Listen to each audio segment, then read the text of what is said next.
BNP chairperson সাবেক প্রধানমন্ত্রী বেগম খালেদা জিয়ার আত্মার মাগফিরাত কামনা করে সারা দেশের নয় ঝিনাইদহের কোটচাঁদপুর উপজেলা ও পৌর বিএনপির উদ্যোগে দোয়া মাহফিল অনুষ্ঠিত হয়েছে।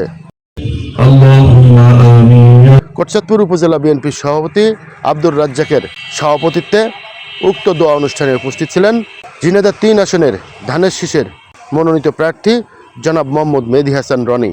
বিশেষ অতিথি হিসেবে উপস্থিত ছিলেন কোটচাঁদপুর পৌর বিএনপির সভাপতি সালাউদ্দিন বুলবুল সিডল, কোটচাঁদপুর উপজেলা বিএনপির সাধারণ সম্পাদক জনাব লিয়াকত আলী, ঝিনাইদহ জেলা বিএনপির যুগ্ম সাধারণ সম্পাদক ফারুক হোসেন খোকন সহ উপজেলা ও পৌর বিএনপি এবং ইউনিয়ন বিএনপির নেতৃবৃন্দ এই দোয়া অনুষ্ঠানে উপস্থিত ছিলেন।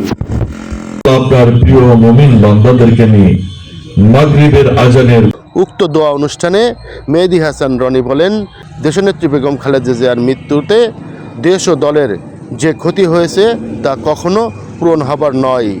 সেই সাথে তিনি বেগম খালেদা জিয়ার আত্মার শান্তি কামনায় সকলের কাছে দোয়া প্রার্থনা করেন। নেত্রী ছিলেন বেগম খালেদা জিয়া।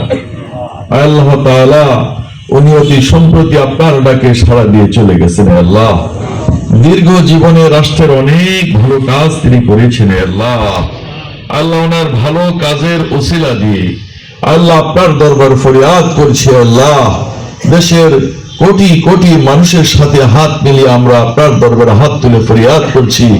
আল্লাহ ওনাকে ক্ষমা করে দিন, মাফ করে দিন, জান্নাতের উচ্চ মাকাম আল্লাহ ওনাকে দান করুন।